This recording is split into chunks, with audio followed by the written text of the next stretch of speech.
प्यारे देशवासियों, नमस्कार। आज मैं प्रधानमंत्री का जो पद है, उसकी जो गरिमा है, उसके प्रति और वर्तमान में हमारे प्रधानमंत्री महोदय गरिमा को कितना निभा रहे हैं, उनको आलोचना पसंद क्यों नहीं है, इसके ऊपर आपके साथ चर्चा करना चाहूँगा। देखिए, देश के प्रधानमंत्री का जो पद है बहुत ही बड़ा गौरवान्वित पद है। गौरवान्वित पद है ये, यानी ये प्रधानमंत्री का पद ही है जो देश की सत्ता पर काबिज है, जो देश की सत्ता को चलाता है, पूरी व्यवस्था को चलाता है। ये प्रधानमंत्री का पद है। हालांकि देश के प्रथम नागरिक राष्ट्रपति होते हैं, महामहिम राष्ट्रपति का जो पद है वो सर्वप्रथम है, वो प्रथम नागरिक हैं। लेकिन देश की सत्ता को जो चलाते हैं, व्यवस्था को जो चलाते हैं, शासन प्रणाली को जो चलाते हैं, वो प्रधानमंत्री का पद है। तो प्रधानमंत्री के पद की गरिमा बहुत ऊंची है। लेकिन सबसे ज़रूरी है कि उस आसन पर जो व्यक्ति बैठा है, उस प्रधानमंत्री पद के आसन को जो ग्रहण किए हुए हैं, सबसे पहले उनका फर्ज बनता है, उनका धर्म बनता है कि उस गरिमा को ठेस ना पहुंचने दें, उस पीएम पद की गरिमा को बनाए रखें। वर्तमान प्रधानमंत्री महोदय, इनको आलोचना बिल्कुल पसंद नहीं है। ये कुछ भी करें, इनका मानना यह है कि ये जो कर रहे हैं वो सही कर रहे हैं, गलत ये कर ही नहीं सकते हैं। इनका ये सोचना है, और ये सोच इंसान की सबसे बड़ी कमजोरी होती है। जो इंसान ये समझे कि मैं जो कर रहा हूँ वही सही है, बाकी सब गलत हैं, इससे ज़्यादा छोटी सोच और कुछ हो नहीं सकती है। सबसे घटिया सोच इंसान की वही होती है जो खुद को सही माने, बाकी सबको गलत। यानी 140 करोड़ लोग गलत और एक प्रधानमंत्री या एक इनका कोई नेता या इनकी सरकार ये सही। ये कहीं का न्याय नहीं है, कोई इसको बर्दाश्त नहीं करेगा। अब एक छोटी सी कहानी मैं बता रहा हूँ। हमारे प्रधानमंत्री के खिलाफ कोई अगर एक शब्द भी किसी ने बोल दिया, अगली बार वो या तो जेल में होगा या देश निकाला दे देंगे या कुछ और उसके साथ कार्रवाई हो जाएगी, कोई और उसके खिलाफ जो है आरोप लग जाएगा। ये बहुत ही शर्मनाक है, शोभा नहीं देता। ये प्रधानमंत्री पद को शोभा नहीं देता है। मैं पंडित जवाहरलाल नेहरू जी की और इंदिरा गांधी जी की एक छोटी सी मिसाल देता हूँ आपको। एक बार एक कार्टूनिस्ट ने, शंकर थे उनका नाम, शंकर, उन्होंने प्रधानमंत्री महोदय का कार्टून छापा था और उस कार्टून में उनका सिर जो है गधे का सिर लगा दिया था उनके सिर की जगह।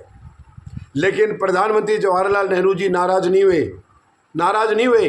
वर्तमान प्रधानमंत्री उनकी जगह होते उस वक़्त, तो शायद उस इंसान का इलाज उसी दिन हो गया होता, उसकी जीवन लीला शायद उसी दिन ख़त्म हो गई होती, क्योंकि इनके अंदर बर्दाश्त का मादा नहीं है। आप पीएम के पद पर बैठे हो, सबसे पहली रिक्वायरमेंट है आलोचना सहने की हिम्मत होनी चाहिए आपके अंदर, आलोचना को बर्दाश्त करने की हिम्मत होनी चाहिए। और प्रधानमंत्री महोदय, आपकी तो नीतियाँ इतनी गलत हैं, आप हर गलत, मतलब देखिए ना, आप देश के खिलाफ क्या कर रहे हैं आप। मैं आरोप नहीं लगा रहा हूँ आप पर, पूरा देश जानता है आपकी नीतियों में कितनी खामियां हैं। आप उनमें कभी सुधार नहीं करते हैं। आपकी विदेश नीति में खामियां हैं, आपकी खुद की यहाँ की नीति जो कानून बना रहे हैं उनमें खामियां हैं। देश में जब से आप आए हैं तब से विरोध चल रहा है, कभी किसानों का, कभी जवानों का, कभी किसी का, यानी भूतपूर्व सैनिकों का, कभी और विद्यार्थियों का, छात्रों का, किसी को भी तो न्याय नहीं मिल रहा है। आप न्याय नहीं करेंगे तो आपकी आलोचना नहीं होगी क्या? और आलोचना बर्दाश्त नहीं करते हैं। जिसने आपकी आलोचना कर दी उसको आप तुरंत इलाज करने की तुरंत ठान लेते हैं। ये बहुत गलत सोच है प्रधानमंत्री महोदय। आपके अंदर बहुत मादा होना चाहिए, सीने में दम होना चाहिए। आपके सीने में दम नहीं है। क्यों नहीं है? या तो गलत काम करिए मत, और करेंगे तो जनता तो बोलेगी, जनता तो आवाज़ उठाएगी, उसका विरोध तो करेगी, तो आपको बर्दाश्त करना होगा प्रधानमंत्री महोदय, वरना ये देश की ताकत बहुत बड़ी है। आपको बेदखल भी कर सकते हैं। ये देश की जनता तो इतनी भोली थी अभी तक, आपकी देखिए सारी गलत नीतियों को बर्दाश्त करते आ रहे हैं, लेकिन आपकी गलत नीतियाँ बंद ही नहीं हो रही हैं, रुक ही नहीं रही हैं। आपका जो फर्ज है, जो धर्म है, जिसको लेकर आप आए थे, उसको भूल गए आप, और जो आपने कभी कहा नहीं वो आप करने लग रहे। आपने देश की जनता से कभी नहीं कहा, प्रथम प्रधान जब आपने पहली बार शपथ ली चुनाव प्रचार में, आपने कभी नहीं कहा कि मैं आते ही देश को बेचना शुरू करूँगा, कभी नहीं कहा आपने, लेकिन आपने शुरू कर दिया। आपने जो कहा वो कभी किया ही नहीं। आपने क्या क्या कहा था? बेटी बचाओ का नारा दिया था, क्या बचाया आपने बेटियों को? आपने बेटियों को बचाया क्या? तो बाद में जनता समझ गई है कि प्रधानमंत्री महोदय ने ईमानदारी से नारा दिया था बेटी बचाओ, यानी उन्होंने इशारा किया था कि उनके नेता बहुत ही गलत किस्म के हैं, उनसे अपनी बेटियों को बचाना है, ये आपका मतलब था। ये जनता बाद में समझी है। तो प्रधानमंत्री महोदय कहीं तो खड़े उतरिए, आप कहीं खड़े नहीं उतर रहे, और फिर आलोचना बर्दाश्त नहीं है। कम से कम पूर्व आपके जो रहे हैं प्रधानमंत्री, उनसे कुछ सीख लीजिए, उनसे सीख लीजिए। चंद्रशेखर जी के खिलाफ भी ऐसे हुआ था, मगर उन्होंने भी कभी नाराजगी जाहिर नहीं की, बिल्कुल बर्दाश्त किया है। उनके उनके टाइम में भी कई बातें ऐसी आई थी, जब वो सोना गिरवी रखा गया था, कई बातें आई थी, उनके खिलाफ आलोचना हुई थी, मगर उन्होंने बर्दाश्त किया, हंस के बर्दाश्त किया।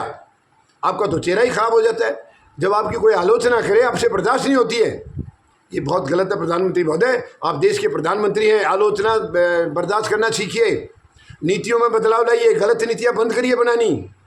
आप इस तरीके से नीति बनाते रहेंगे, आप चाहेंगे आपका विरोध भी ना हो, ये कैसे संभव है? आप, ये देश जो है लोकतांत्रिक देश है, प्रजातांत्रिक देश है, इसको तानाशाह मत बनाइए, तानाशाही मत थोपिए।